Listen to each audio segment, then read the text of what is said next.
May mga lihim pala na ang hirap itago.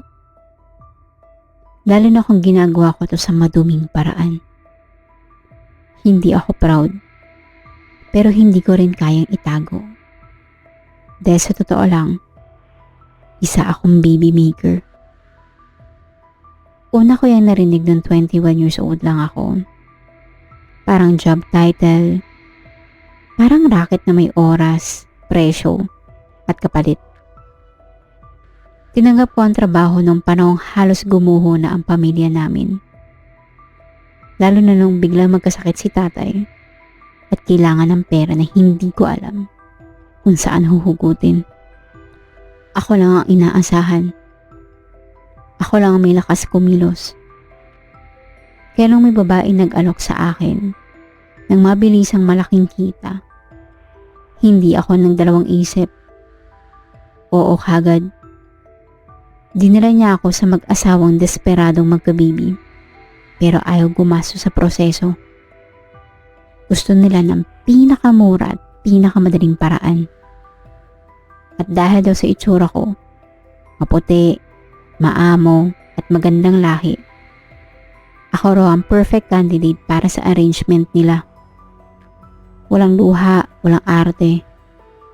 Tinanggap ko kagad ng kasunduan dahil kailangan mabuhay ni tatay. Wala pa akong karanasan noon sa pakikipagtalik, pero pumayag ako para sa gamutan ng tatay ko. May nangyari sa amin ng asawang lalaki.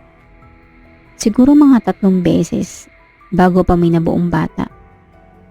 Nabuntis ako, prinovide na mag-asawang mga needs ko, check-ups, pagkain, vitamins, lahat. Pagkapanganak ko, binigay ko kagad ang bata. No attachment. At inabot na sa akin ang full payment. Tapos ang usapan. Walang iyakan, walang emosyon, walang kahit anong connection sa bata. Sabi ko nga sa sarili ko, kaya ko to. Trabaho lang. Ganun din na naging proseso sa pangalawang kliyente ko. Smooth transaction. Pero nag-iba ang lahat nung dumating yung pangatlong mag-asawa. Workaholic ang asawang babae. Obese. Laging walang time. Kaya nahirapan na silang magka-baby. At doon na pumasok sa eksena ang asawang lalaki. Siya yung nag-fill in ng lahat ng kulang. Siya ang sumasama sa akin sa check-ups. Siya ang bumibili ng mga cravings ko. Kahit 1 AM pa ako mag-message, bibilhin at dadalhin niya sa bahay yung pagkain. Siya ang naghahatid sundo, sinisiguradong okay ako. Minsan dinadala niya pa ako sa mga resto na gusto ko. At aminado ko, nasanay ako sa ganong treatment. Doon nagsimula yung feeling na parang kami. Parang kami yung may pamilya. Parang ako yung asawa niyang inaalagaan. Hindi ko alam kung bakit pero unti-unti ko na may misinterpret yung pagiging mabait at maalaga niya.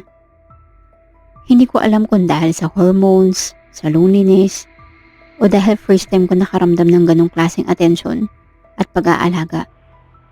At na-convince ko sarili ko na gusto niya rin ako. Na baka ako yung mas bagay sa kanya. Na baka ako talaga yung kailangan niya. Pagkapanganak ko, the usual, binigay ko yung baby sa kanila. Binayaran ako ng full payment. Tulad ng dati, same process. Pero kakaiba yung sakit sa dibdib ko. Hindi dahil pinamigay ko na naman ang anak ko, kundi pakiramdam ko, ginost ako ng lalaking minamahal ko. Hindi ko alam kung postpartum ba to o dahil ayaw ko talagang mawala yung lalaki. Kasi after ng transaction namin, bigla siyang nawala. Wala nang update, wala nang messages, wala nang kahit ano. Pinutol niya na lahat ang koneksyon namin.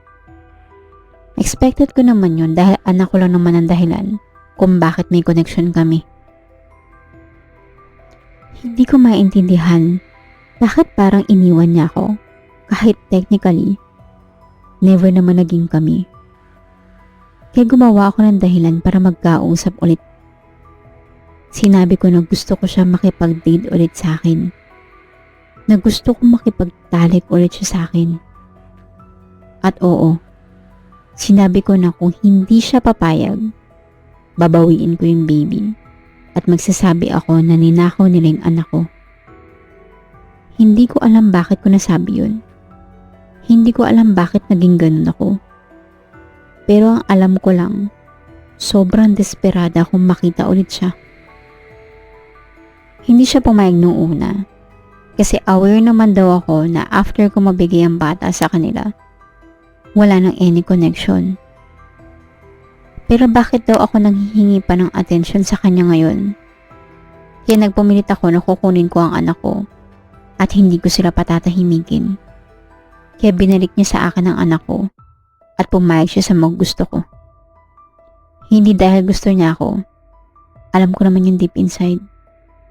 Pumayag siya dahil mahal nila yung baby at gusto niya maibalik sa kanila ng misis niya nang walang kahit anong sabit o problema. Pero nang pumayag siya, doon ako mas lalong nasanay.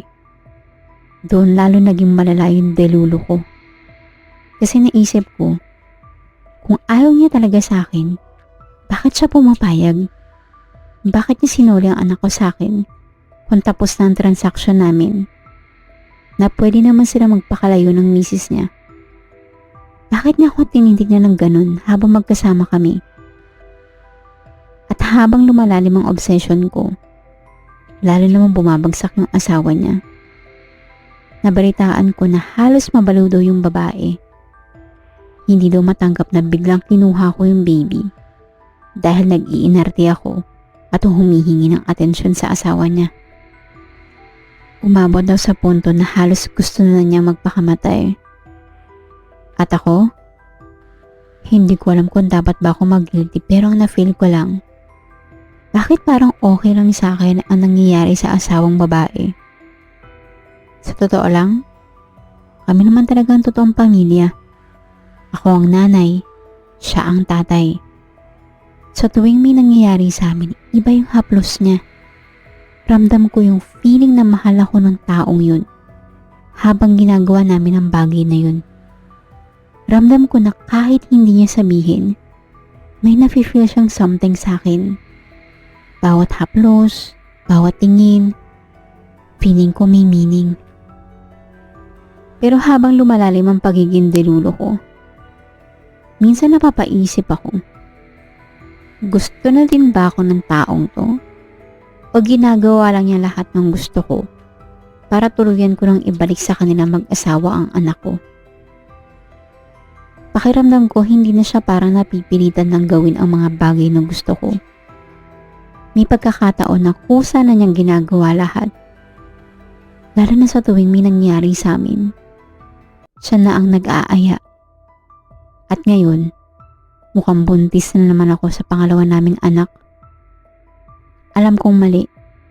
Gustong gusto ko na siya at ang anak namin na ibalik sila sa asawa niya. Pero dahil sa pagiging delulo ko, feeling ko ako ang mas kailangan niya kaysa sa asawa niyang puro trabaho lang ang alam.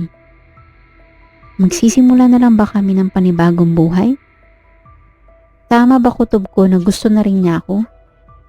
O kailangan ko ng patuloy ng kahibangan ko at mag-focus sa panibagong pagbubuntis ko?